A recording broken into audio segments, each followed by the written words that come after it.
और मेरे सुवीरों कैसे हो। तो आज की जो क्लास है वो 6 बजे वाली हिंदी मीडियम की क्लास है, जो कि आर्यन पब्लिकेशन की बुक से हम लोग आज चैप्टर 9 एक चर के रैखिक समीकरण ये हल करने वाले हैं। तो हम लोगों ने इसके बेसिक कॉन्सेप्ट को पढ़ लिया। अगर आपने वो वीडियो नहीं देखी है तो लिंक डिस्क्रिप्शन में है, जाकर के जरूर देख लीजिएगा। फिलहाल अभी हम लोग सॉल्व करने वाले हैं आर्यन पब्लिकेशन की बुक से क्वेश्चन को। तो वीडियो पूरी देखिएगा। अगर अच्छी लगेगी तो भाई कमेंट बॉक्स में बताइएगा। तो इसी तरह के जो आपके जितने भी टाइम बचे हैं उसमें आपके अरिहंत के सारे क्वेश्चन सॉल्व करवा दिए जाएंगे, ठीक है ना। तो चलो आ जाओ सीधे वीडियो पर, हम लोग शुरू करते हैं अपनी क्लास। तो आज हम सॉल्व करने वाले हैं अध्याय 9 एक चर के रैखिक समीकरण। तो देखो भाई इसमें जो क्वेश्चंस हैं वो सारे के सारे क्वेश्चन कितने आसान हैं और सभी क्वेश्चन देखो हम कैसे करेंगे। अब यहां पर देखो सबसे पहला हमारा जो क्वेश्चन दिया गया है वो दिया गया है x minus 1/2x is equal to 3/4।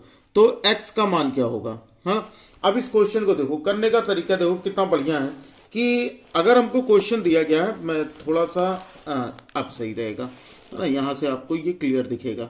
चलो अब यहां पर देखो पहला क्वेश्चन जो हमको दिया गया है वो दिया गया है x minus 1/2x is equal to 3/4। अब ये क्वेश्चन मैंने आपको ऑलरेडी करा रखा है। देखो यहां पर क्या करना है, हमको त्रियक गुणा करना है। यहां पर इसका गुणा इससे करो, इसका गुणा इससे करो। तो अगर आप 4 का गुणा x माइनस 1 से करो और 2x का गुणा 3 से करो, इतनी बात समझ में आ गई सभी को। अब यहां पर हम क्या करेंगे कि जब 4 का x से गुणा करते हैं तो ये हमारा हो जाता है 4x, माइनस लगा है माइनस लगाओ, 4 का 1 से गुणा करोगे तो हो जाएगा 4 बराबर ये हो जाएगा 3 दूनी 6x। ये समझ में आ गया सभी को। अब हम देखो वेरिएबल को यानी चर को चर के पास और अचर को अचर के पास लेकर जाते हैं।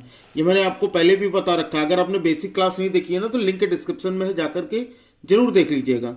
यहां से 4x को हम इधर लेके आएंगे तो ये हमारा प्लस में है तो ये -4x हो जाएगा और बराबर में क्या बचेगा हमारा, ये -4x बच गया। बताओ सही है इतना। अब 6x में से 4x घटाओगे तो हो जाएगा 2x बराबर कितना हो गया हमारा -4। तो x बराबर कितना हो जाएगा -4/2। अब यहां से 2 इक्के 2, 2 दूनी 4, तो इसका मतलब x बराबर हमारा कितना हो जाएगा, x बराबर -2 जो होगा ये करेक्ट आंसर होगा। बताओ भाई बात सही समझ में आई। ऑप्शन में देख लो क्या है, ऑप्शन में बिल्कुल है भाई। तो हमारे पास जो बी ऑप्शन है ये बिल्कुल करेक्ट होगा। बताओ पहला क्वेश्चन समझ में आ गया सभी को। तो देखो ये क्लास जो है ना, अब आपके पास टाइम बहुत ही कम बचा है तो मैं कोशिश करूंगा कि आपको ज्यादा से ज्यादा क्वेश्चन सॉल्व करवा दूं। लेकिन उसके पहले भाई मुझे भी आप सभी का सपोर्ट चाहिए। अगर आप लोगों को पसंद आएगी तभी ये सीरीज चल पाएगी, अदरवाइज भाई जय श्री राम तो है ही है ना। तो सभी लोगों के लिए आज के जो लाइक वीडियो रहेगा, टारगेट रहेगा वो 300 प्लस लाइक्स का रहेगा। अगर इस वीडियो पर 300 प्लस लाइक्स कंप्लीट हो जाते हैं तो आपको हर एक चैप्टर साइंस का और मैथ्स का हर एक चैप्टर मैं इसी तरह से कंप्लीट करवाऊंगा। तो उम्मीद करूंगा कि आप जरूर सपोर्ट करेंगे। चलो फिलहाल हम लोग क्वेश्चन नंबर 2 देखते हैं। तो क्वेश्चन नंबर 2 हमारा क्या दिया गया कि क्वेश्चन नंबर 2 दिया गया है कि 2x minus 3/3x plus 2 is equal to -2/3 ये दिया गया है। तो हमसे कह रहा है कि भाई x की वैल्यू क्या होगी। अब देखो यहां पर जब हमें x की वैल्यू, सेम वही कॉन्सेप्ट जो मैंने आपको इसके पहले वाले क्वेश्चन में बताया वही आपको यहां भी करना है। क्या करना है, आपको त्रियक गुणा कर लेना है, ठीक है। यानी 3 का गुणा करोगे आप किससे, 2x माइनस 3 से, और -2 का गुणा करोगे आप 3x प्लस 2 से। ये बात आई समझ में। यहां पर क्या करना है, इसका गुणा इससे कर देना है और इसका गुणा इससे कर देना है। उसके बाद देखो 3 का 2 से गुणा करोगे 3 दूनी 6x, माइनस 3 का 3 से करोगे 3 त्रिक 9 बराबर में माइनस प्लस का गुणा माइनस होगा, 2 तिहाई हो जाएगा 6x, फिर माइनस प्लस का गुणा माइनस होगा और 2 का 2 से गुणा 4 होगा। क्लियर है बात इतनी। अब देखो x को, जैसे यहां पर हमारा 6x है, इस 6x को इधर लेके आओगे, माइनस है तो प्लस 6x हो जाएगा, सही है। और यहां पर ये -4 था और ये 9 को हम उधर लेके जाएंगे तो ये +9 हो जाएगा। बताओ इतनी बात समझ में आई। 6 और 6 जोड़ोगे आप कितना हो जाएगा, 12x बराबर 9 में से 4 घटाओगे तो हो जाएगा 5। तो इसका मतलब कि 12 जो है x का गुणा है, तो 12 को जब बराबर की दूसरी तरफ लेके जाएंगे तो क्या हो जाएगा हमारा भाग। तो इसका मतलब 5/12 जो होगा ये करेक्ट आंसर होगा। बताओ समझ में आई बात। आंसर देख लेते हैं क्या आंसर में है 5/12 बिल्कुल है भाई। या इसका मतलब इसका भी हमारा बी ऑप्शन जो होगा ये बिल्कुल करेक्ट होगा। क्लियर है बात इतनी। 2 क्वेश्चन हो गए आपको। अब मुझे लगता है कि आपको 2 के दोनों क्वेश्चन समझ में आ गए होंगे। चलो तीसरा क्वेश्चन देखते हैं। थर्ड क्वेश्चन हमारा क्या दिया गया। थर्ड क्वेश्चन दिया गया है कि यदि 1 - 9y बराबर 5 है ना, यही तो दिया है। 1 - 9y बटे 19 - 3y बराबर 5/8। तो हमसे पूछ रहा है कि भाई y का मान क्या होगा। अब देखो इस क्वेश्चन में कैसे हम सॉल्व करेंगे, y का मान हम कैसे निकालेंगे। तो यहां पर भी आपको वही सेम कॉन्सेप्ट करना है। क्या करना है आपको, त्रियक गुणा करना है। तो इसका मतलब यहां पर इसका गुणा इससे करोगे, इसका गुणा इससे करोगे। तो 8 का गुणा कर लो 1 - 9y से, और 5 का गुणा कर लो 19 - 3y से। इतनी बात बताओ भाई, 3 क्वेश्चन में आपको ये बात तो समझ में आ गई होगी कि हमको कब त्रियक गुणा करना है। अब देखो 8 का 1 से गुणा करोगे 8 के 8 माइनस 8 9 हो जाएगा 72y बराबर 5 का 19 का 5 से गुणा करोगे तो 5 9 45 के 5 हासिल है 4 और 5 1 के 5 4 9 19 5 95 और ये हो गया 5 यहीं 15y। बताओ इतनी बात समझ में आ गई सभी को। अब मैंने क्या बताया था आपको कि भाई चर का गुणा चर को चर के पास लेके जाएंगे और अचर को अचर के पास लेके जाएंगे। तो यहां पर ये हमारा है -72y और यहां से -15y इधर लेके आओगे तो +15y हो जाएगा और बराबर में क्या है हमारा 95 और 8 को हम उधर लेके जाएंगे तो ये हमारा -8 हो जाएगा। इतनी बात बताओ समझ में आ गई सभी को।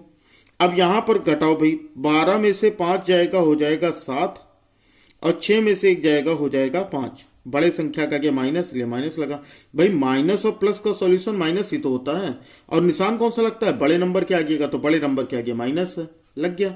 अब यहां पर क्या हो गया हमारा -57y। देखो सही घटाया कि नहीं, 12 में से 5 गया 7, इसने एक हासिल दिया था 6, 6 में से 1 गया 5 बराबर। अब 95 में से 8 घटाओ तो 15 में से 8 घटाओगे कितना हो जाएगा 7 और यहां कितना बचा हमारा 8। बताओ ये बात समझ में आ गई। अब y बराबर कितना हो जाएगा 87, क्योंकि इधर -57 गुणे में है तो उधर जाएगा तो इसका भाग हो जाएगा तो हो जाएगा -57। क्लियर है बात इतनी। अब इसको सॉल्व कर लेते हैं। किससे कटेगा ये चीज देखना है। 3 से कटेगा शायद, तो ये हो जाएगा 3 दूनी 6 3 9 27 और ये 3 1 3 और 3 9 27। तो इसका मतलब माइनस जो होता है वो हर पे नहीं अंश पे लगता है, तो -29/19 जो होगा इसका करेक्ट आंसर होगा। बताओ बात समझ में आई। सभी लोग बताएंगे ये क्वेश्चन। अब इसका अगर आप आंसर देखो तो क्या है हमारे पास -29/19 बिल्कुल है। तो इसका मतलब हमारा जो बी ऑप्शन होगा ये बिल्कुल करेक्ट होगा। बताओ बात समझ में आ गई सभी को। क्लियर है ना। अगला क्वेश्चन देखें। चलो भाई अगला क्वेश्चन देखते हैं, क्वेश्चन नंबर 4। ये देखो क्या दिया गया हमारा। ये दिया गया है वो एक व्यक्ति 1 रुपए पर 5 पैसे कर देता है। कर का मतलब टैक्स की बात कर रहा है। ठीक है, क्या कह रहा है कि एक व्यक्ति 1 रुपए पर 5 पैसे कर देता है। यदि उसने कुल 1150 रुपए कर दिया हो यानी टैक्स दिया हो तो कर योग्य मूल्य कितना है। मतलब उसने कुल कितने रुपए पर इतना टैक्स दिया था यह हमें बताना है। अब देखो यहां पर क्या कह रहा है कि 1 रुपए पर 5 पैसे। तो अगर हम 1 रुपए में 5 पैसे लगाएं तो मान लेते हैं कुल कर योग्य मूल्य। मान लो सबसे पहले माना कुल कर योग्य मूल्य मान लो कि वो x रुपए हो। अब 1 रुपए पर अगर वो 5 पैसे देता है तो x रुपए पर कितना देगा भाई, x रुपए पर x गुणे 5 पैसे। लेकिन हमको ये रुपए में दिया है तो इसलिए हम रुपए में कर लेते हैं। तो अगर 5 पैसे को ठीक रुपए में बदलो तो 5/100 रुपए हो जाएगा और ये हो गया इसका कुल x रुपए पर कुल टैक्स। और कुल टैक्स अगर रुपए में देखें तो 1550 रुपए है। तो इसका मतलब ये कितना हो जाएगा 1550 रुपए। बताओ इतनी बात समझ में आ गई सभी को। अब यहां से कर लेते हैं x बराबर 1550 गुणे और ये हो जाएगा हमारा 100/5। बताओ इतनी बात समझ में आ गई। अब इसी को सॉल्व कर लो। आप तो 5 से करो तो 5 यहीं 15 5 1 के 5 और ये हो गया 0। तो इसका मतलब 31,000 रुपए पर उसने कुल 1,550 रुपए टैक्स दिया था। तो देखो ऑप्शन है कि नहीं है, तो भाई बिल्कुल है, हमारा ऑप्शन डी जो होगा ये बिल्कुल करेक्ट आंसर होगा। बताओ, इतनी बात समझ में आ गई सभी को? 4 क्वेश्चन में अगर कोई दिक्कत हो तो बताओ, अभी आगे अच्छे अच्छे से क्वेश्चन शुरू होंगे, लेकिन अभी के लिए तो फिलहाल 4 क्वेश्चन ही हुए। और इन बताओ 4 क्वेश्चन में अगर किसी को कोई दिक्कत हो तो हम बढ़े अपने अगले क्वेश्चन पर। अब पढ़ते हैं हम क्वेश्चन नंबर 5 पर। तो देखो हमारा क्वेश्चन नंबर 5 क्या दिया गया है। क्वेश्चन नंबर 5 देखो, बहुत ध्यान से देखना, बढ़िया सा क्वेश्चन हो, इस तरह का क्वेश्चन एग्जाम में पूछा भी जाता है। क्या दिया गया हमारा प्रश्न संख्या 5? पहले क्वेश्चन पढ़ो फिर समझो। दिखा है कि रमेश और रहीम की आयु का अनुपात 5:7 है। यदि रमेश की आयु 9 वर्ष अधिक और रहीम की आयु 9 वर्ष कम होती तो रमेश की आयु रहीम की आयु की 2 गुनी होती। ठीक है, तो उसकी वर्तमान आयु क्या है? बहुत बढ़िया।